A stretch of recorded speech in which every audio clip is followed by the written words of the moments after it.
एक गुरु का शिष्य बहुत गहन ध्यान कर रहा था, लेकिन उसका ध्यान केंद्रित नहीं हो रहा था। उनका मन सदैव विचारों से भरा रहता था। उसने अपने दिमाग को खाली करने की बहुत कोशिश की, लेकिन उसकी सारी कोशिशें नाकाम रहीं। अंत में जब वह सब कुछ कर चुका, तब वह अपने गुरु के पास गया और बोला, गुरुदेव, मेरा मन हमेशा विचारों से भरा रहता है। मैं एक जगह ध्यान केंद्रित नहीं कर पाता। जब देखता हूं तो दूसरी चीज पर चला जाता हूं, फिर तीसरी और चौथी चीज करता हूं। मेरे दिमाग में हजारों विचार चलते रहते हैं और मुझे पता भी नहीं चलता कि ऐसा कब होता है। बहुत समय बाद मुझे एहसास होता है कि मैं क्या करने बैठा था और क्या सोच रहा था। हे गुरुदेव, मैं अपने दिमाग को विचारों से खाली करना चाहता हूं। मैं चाहता हूं कि मेरे मन में एक भी विचार न रहे। जब चाहूं तभी विचार उठना चाहिए। गुरु ने कहा कि किसी भी समस्या का समाधान तभी होता है जब हम समस्या की जड़ तक पहुंचते हैं, समस्या को ठीक से समझते हैं और जानते हैं। क्या आपने उस मन को भी जाना है जिसे आप खाली करना चाहते हैं? शिष्य ने कहा, गुरुदेव, मैंने मन को जानने की बहुत कोशिश की है, लेकिन जितना इसके बारे में जानता हूं, यह उतना ही रहस्यमय होता जाता है। गुरु ने कहा, जाओ और छोटे छोटे पत्थरों से भरा एक घड़ा ले आओ। तब शिष्य छोटे छोटे पत्थरों से भरा एक घड़ा ले आया और गुरु के पास रख दिया। गुरु ने कहा, इस घड़े को अपना मन समझो और इस घड़े में पत्थर भरे हुए हैं। अब इस घड़े में और पत्थर डालो। शिष्य घड़े में पत्थर डालने लगा। घड़ा पहले से ही भरा हुआ था। 12वां पत्थर रखते ही बाकी सभी पत्थर नीचे गिरने लगे।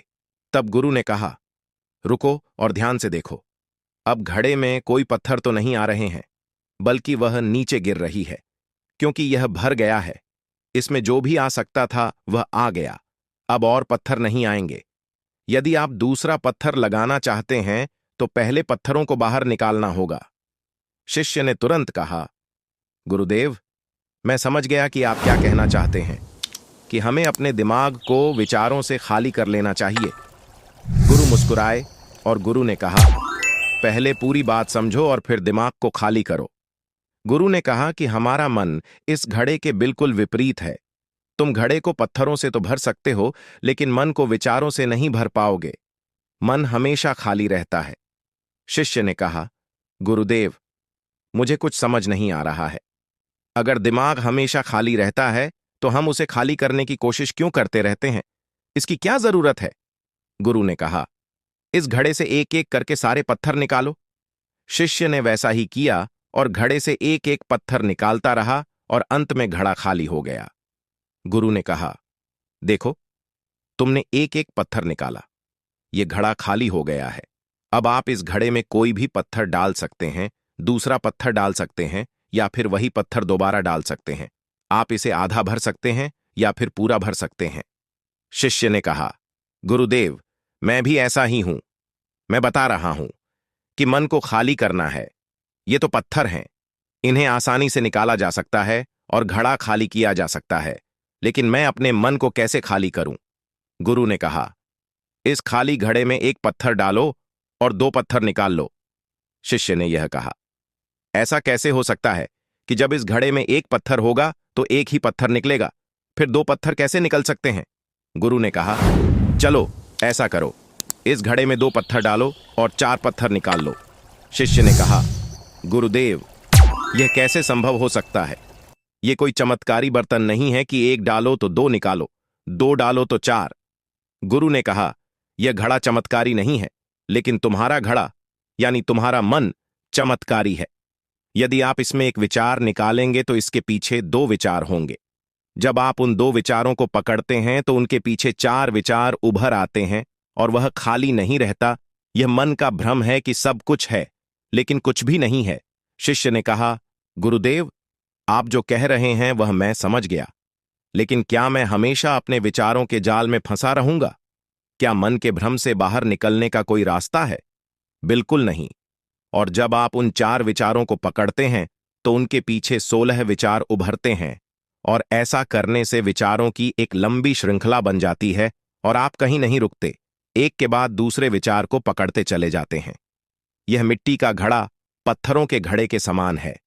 भरा रहेगा, लेकिन आपका मन कभी नहीं भरता। वह हमेशा खाली ही रहता है। हमारा दिमाग भी एक विचार के बाद हमारे लिए हजारों विकल्प खोल देता है और हम एक मुख्य विचार को छोड़कर उन हजारों विकल्पों में फंस जाते हैं। शिष्य ने कहा, मैं आपकी बात अच्छी तरह समझ गया हूं, लेकिन अब मुझे क्या करना चाहिए? मेरा मार्गदर्शन करें। गुरु ने कहा, मन के जाल में मत उलझो, मन को खाली करने की कोशिश मत करो, अपना ध्यान इकट्ठा करो, एकाग्रता लाओ, जो भी कर रहे हो उसे अंतिम मानकर करो। ऐसे करो कि बाद में इसमें आपको कुछ भी करने की जरूरत नहीं है, और जब आप किसी दूसरे विचार पर काम करते हैं तो बस उसी पर काम करें, कोई दूसरा विचार नहीं। मन के भ्रम से बाहर निकलना इतना आसान नहीं है, लेकिन अभ्यास सब कुछ कर सकता है। शिष्य ने कहा, गुरुदेव, मैं भी ऐसा ही करूंगा। यह समझाने के लिए आपका बहुत बहुत धन्यवाद। हम सभी अपने दिमाग को खाली करने की कोशिश करते हैं, मन में उठते बैठते विचारों से परेशान रहते हैं। हम चाहते हैं कि ये विचार कहीं चले जाएं और हम शांत हो जाते हैं, लेकिन जितना हम इन विचारों से दूर भागते हैं, हम विचारों का उपयोग करते हैं कि वे हमें शांत करते हैं, और वे आपके उन्हीं विचारों से जुड़े होते हैं जिन्हें आप छोड़ना चाहते हैं। इसलिए ये विचार इतनी शक्तिशाली है। जब आप सोचना ही नहीं चाहते तो आप शांत रह सकते हैं। यह तभी संभव है जब आप शांत रहने की कोशिश करना बंद कर दें और अपनी समस्या को हल करने पर ध्यान दें। ध्यान केंद्रित करें और समझें कि चिंता करने से नहीं, बल्कि सोचने से समाधान मिलता है। गुरु ने कहा, इस मिट्टी के बर्तन को पत्थरों से आधा भर दो। शिष्य ने वैसा ही किया। फिर गुरु ने कहा, अब इन पत्थरों में से एक पत्थर चुन लो और उस पत्थर की एक छोटी सी मूर्ति बनाकर मुझे दे दो। मैं जानता हूं कि तुम एक अच्छे कलाकार हो। जब शिष्य ने 11वां पत्थर निकाला और उस पत्थर को तराशना शुरू किया, तो उसे एहसास हुआ कि यह पत्थर अच्छा नहीं है। तो उसने घड़े से दूसरा पत्थर निकाला। उसे वह पत्थर भी पसंद नहीं आया। फिर उसने तीसरा पत्थर निकाला, उसका रंग उसे पसंद नहीं आया। फिर उसने चौथा पत्थर निकाला, लेकिन उसे इस पत्थर में एक दोष निकला। इस प्रकार उसने लगभग सभी पत्थर बाहर फेंक दिए। उसे ऐसा करते देख गुरु ने कहा, वह पत्थर जो तुमने पहली बार निकाला था, यह समझकर उसी पत्थर की खोज करो कि तुम्हारे पास कोई दूसरा पत्थर नहीं है। तब शिष्य ने उस पत्थर को ही खोजना शुरू कर दिया और उस पत्थर से उसने अपने गुरु की एक बहुत ही सुंदर मूर्ति बनाई और अपने गुरु को भेंट की और कहा, बहुत सुंदर, इस पत्थर से मूर्ति बनाई जा सकती है। मैं इसका विचार भी नहीं कर सकता था। गुरु ने कहा कि जब कोई दूसरा विकल्प नहीं है तो हम अपनी सारी ऊर्जा उसमें लगा देते हैं और उसे सर्वश्रेष्ठ बनाते हैं।